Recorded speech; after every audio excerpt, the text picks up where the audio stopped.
ഈ ദീൻ എത്രമാത്രം വൈജ്ഞാനികമായി കെട്ടുറപ്പുള്ളതാണെന്നും തെളിവുകളുടെ പിൻബലമുള്ളതാണ് എന്ന് നിങ്ങളൊന്ന് ആലോചിച്ച് നോക്കുക.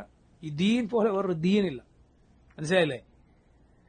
പണ്ഡിതന്മാർ പറയാറുണ്ട്, അതായത് ഇൽമുൽ ജർഹ് വത്തഅദീൽ, അതുപോലെ ഇൽമുൽ റിവായ, ഇൽമുൽ ഇസ്നാദ്, റസൂലുള്ളാഹി സ്വല്ലല്ലാഹു അലൈഹി വസല്ലം വരെ എത്തുന്ന സനദ്.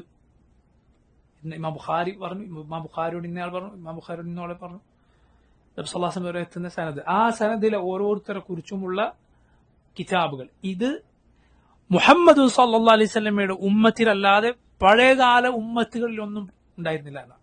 യഹൂദികൾക്കോ നസ്രാനികൾക്കോ ഇങ്ങനെ ഒരു രീതിയില്ല. അവർക്ക് അവരുടെ നബി വരെ എത്തുന്ന സനദ് അവരുടെ വക്കലില്ല. മനസ്സിലായില്ല?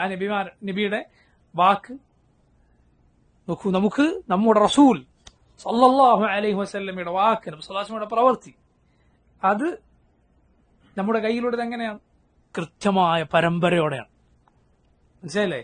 കൃത്യമായ ഇത് ആര് കേട്ടു, ആരിൽ നിന്ന് കേട്ടു, അദ്ദേഹം ആരിൽ നിന്ന് കേട്ടു, എന്നിട്ട് ഒരു പണ്ഡിതൻ അത് രേഖപ്പെടുത്തി, അദ്ദേഹം രേഖപ്പെടുത്തിയതാണോ അത് തെളിയിക്കാനും സ്ഥാപിക്കാനും വേറെയും നിയമങ്ങളും നിർദ്ദേശങ്ങളും അനുവർത്തിച്ചു വരുന്ന രീതികളുമുണ്ട്. നമ്മുടെ ദീൻ എന്ന് പറഞ്ഞാൽ അത് വരുന്നവനും പോകുന്നവനും എന്തെങ്കിലും എഴുതി ചേർത്തതോ ഐതിഹ്യങ്ങളോ കെട്ടുകഥകളോ ഒന്നുമല്ല. തെളിവിന്റെ ദീനാണ്. അബ്ദുല്ലാഹ് മുബാറക് റഹിമഹുല്ലാ എന്ന തബഉതാബിയങ്ങളിൽപ്പെട്ട മഹാൻ പറഞ്ഞതുപോലെ, അൽ ഇസ്നാദു മിനദ്ദീൻ വലൗലൽ ഇസ്നാദു ലഖാല മൻ ശാഅ മാ ശാഅ. ഈ ഇസ്നാദ് ദീനിന്റെ ഭാഗമാണ്, സനദ്. അതില്ലായിരുന്നുവെങ്കിൽ തോന്നിയവനൊക്കെ തോന്നിയത് പറഞ്ഞേനെ. വരുന്നവന് പോകുന്നവനൊക്കെ ഇങ്ങനെ പറയാം, ഇവിടെ ഇങ്ങനെ ഉണ്ടായിരുന്നു, ഇങ്ങനെ ഒരു, എന്തുകൊണ്ടാണ് നിങ്ങൾ ഇത് ഇങ്ങനെ ഒരു ആചാരം ഇവിടെ ചെയ്യുന്നത്, ഇവിടെ ഇങ്ങനെ ഒരു മഹാൻ പണ്ട് വന്നിരുന്നു, അദ്ദേഹം ഇങ്ങനെ ചെയ്തിരുന്നു, അതാണ് ഐതിഹ്യം. ഇതൊന്നും ഇസ്ലാമല്ല. ഇസ്ലാമിൽ തെളിവാണ്. ചോദിക്കും, ഇതിന് തെളിവ് എവിടെ? കിതാബിനുണ്ടോ സുന്നത്തിനുണ്ടോ? അള്ളാഹു ചോദിച്ചതുപോലെ നിങ്ങൾ തെളിവ് കൊണ്ടുവരും. ഔ അസാറത്തിൻ മിൻ ഇൽമിൻ ഇൻ കുൻതും സാദിഖീൻ. സൂറത്തുൽ അഹ്ഖാഫിൽ അള്ളാഹു പറഞ്ഞതുപോലെ ഒരു അസാറത്ത് കൊണ്ടുവരൂ, ഇൽമിന്റെ ഒരു അസാറത്ത് കൊണ്ടുവരൂ. ആയത്തിന്റെ തഫ്സീർ നമുക്ക് കാണാം.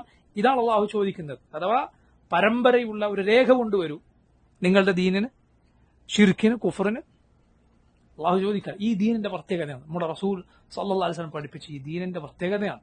അതുകൊണ്ട് മുസ്ലിമീങ്ങൾ നമ്മുടെ ദീനിനെ കുറിച്ച് അഭിമാനമുള്ളവരും ഈ ദീൻ പഠിക്കാൻ ശ്രമിക്കേണ്ടവരുമാണ്. ഇതുപോലെ ഖണ്ഡിതമായ വേറെ ഏത് വിജ്ഞാനമുണ്ട്? ദുനിയാവിന്റെ വിജ്ഞാനമാകട്ടെ, മറ്റേത് വിജ്ഞാനമാകട്ടെ, ഈ ദീനിന്റെ വിജ്ഞാനം പോലെ കെട്ടുറപ്പുള്ള മറ്റേത് വിജ്ഞാനമുണ്ട് എന്ന് നിങ്ങൾ ചിന്തിച്ചു നോക്കുക.